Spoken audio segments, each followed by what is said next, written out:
Hem üçüncü bir halkı var. Biz üç nesin degan. Fikirler dünyasını to'xtaldi. Shaxslar dünyası üçüncü bir narsa var. Nas kerakli. Mal dünya, maddi nasıl? Mal dünya. Bugungi dollar, oltin kumush, huquq mansab, raislik, vazirlik. Hammasi başdan qatarda.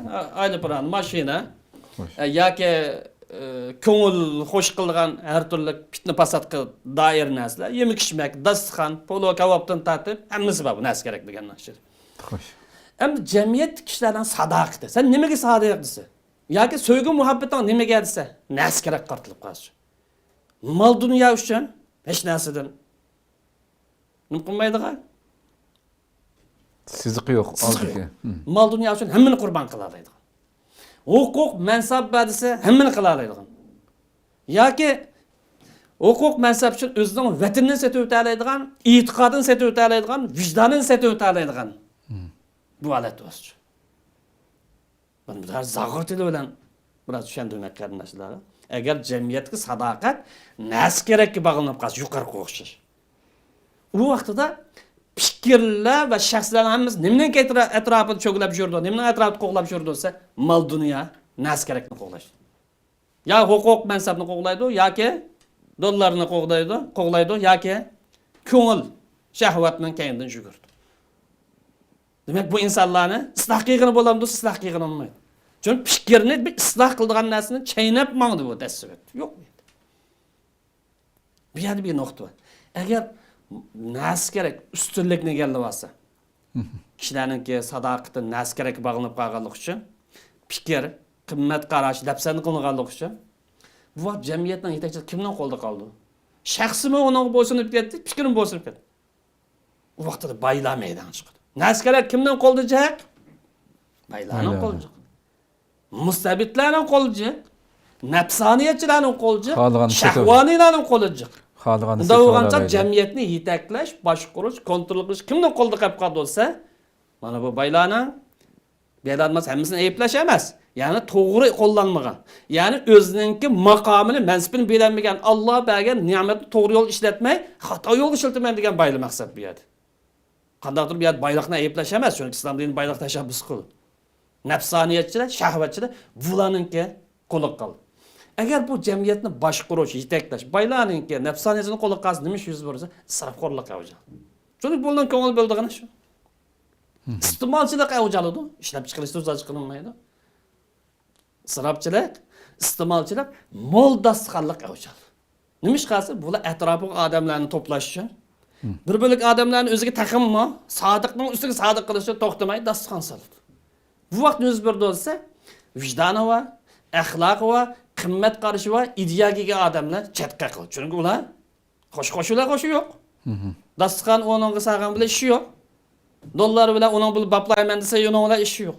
Demak, bu yerda mal dunyo qo'lishadigan odamlarni o'ziga tortadi.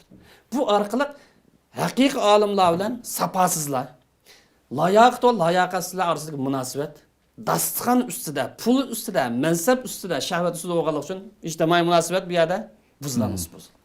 Axloq buzilamdi, shiriklik, parxo'rlik va boshqa sabablar bilan buzilamdi desa, u buziladi. Fikrlar, qimmat qarashlar bu e'tiborni yo'qotdi. Fikrlar, qimmat qarashlar e'tibor yo'qotganlikdan bu mal dunyoninki yoki tovarning o'rni o'chib qoladi. Ya'ni xolisa setib o'tadigan, xolisa ep qoladigan. Hattoki ba'zilar bu mal dunyo uchun yoki narsa kerak uchun o'zining qimmatini yuqori zigirimizda qimmat qarashini, o'zining prinsipini, o'zining vijdonini, hattoki e'tiqodini, hattoki iffat numusini sotadigan ahvollar mavjudmiz. Bu dal buningki misol. Demak, bu nabob baylar, nafsoniyatchi baylar, yoki shahvoniy baylar, yoki iqtisod egalari jamiyatni kontrol qilaman deb qolsa, u jamiyat kishilarining ahvolimiz qo'saq va qish ko'ngil xush qilishdan boshqa hech narsa o'ynamaydi. U davlat degan, vatan degan, din, kimlik, qimmat qilib bu narsada u parvoyi kerak uni. Xo'sh. Bu jamiyat muyakkab to'xtaydi. Bu narsa kerak avjaga vaqtida kishilarning bir-biri bilan bo'lgan munosabati pulning oz ko'plik asosida o'lchanadi. Ya'ni kimning puli jiq bo'lib qolsa, shuningki, gap shuningki, agar pul oz bo'lib qolsa, garchi u olim bo'lsin, garchi u mutafakkir bo'lsin, garchi u yana bir shaxs bo'lib qolsin, uning o'rni tuvan bor. Bugun kunlikda tarixdan tortib bugungi kunlikdami bu nachar illat bormi sizmi? Eng xatarli. Ya'ni gap kimdan kelsa bayo. Seniki maqoming 3-o'rinda dedi. Islom falsafasi bo'yicha, islomning qimmat qarashi bo'yicha agar sen musulmon bo'lsang, agar sen mushu Muhammad alayhisolamning ummati deb qaraydigan bo'lsang, sening maqoming 3-o'rinda. O'zingni haddingni bilishing lozim. Birinchi o'rin fikr sohibi ulamoning, ikkinchi o'rin davlat boshqaradigan, jamiyatni yetaklaydigan, qurbon bera oladigan siyosiy ongga ega o'tkir kishilarning 3-soatdagi asos ta'minot kuchi bo'lgan baylarning. Biz bu vaqtda keyin yana ayrim bu 3 kishi haqida to'xtalamiz. Buni bilish lozim. Ammo afsuski bugungi kunlikda bo'lsin va boshqa vaqtlarda bo'lib qolsin, boyman bo'lganki mening gapimni aqt olsam bo'ldi degan bu xato. Hukm xato bir nazariya qisman ba'zi yerda baza topish mumkin. Buni agar bu xato yo'l kirib qolgan bo'lsa, tavba qilish lozim bu qarindoshlar. Qandaqdir bu yer boyliqni aybliganlik emas. Chunki dinimiz tijorat qil, pul topdi. Mal dunyo musulmonning qo'lida nimaga yaxshi narsa, ha? Masala bu yerda ish ustidagilarning bu masalan tashkilotlar deyiladi. Ish ustidagilarning kim jiqroq bo'lsa, uning so'zini voy deb qo'sh deyishi.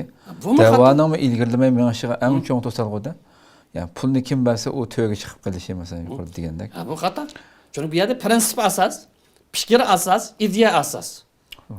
Shaxs uningga bo'ysundu, nas kerak uningga bo'ysunmaydi. Agar nas kerak asosida uningki huquq setib oldigan, mansab setib oldigan, maqom setib oldigan bo'lib qolsa, bu jamiyatni tamoman kayniga so'rab ma'lum mag'lubiyatga boshlatmaydi.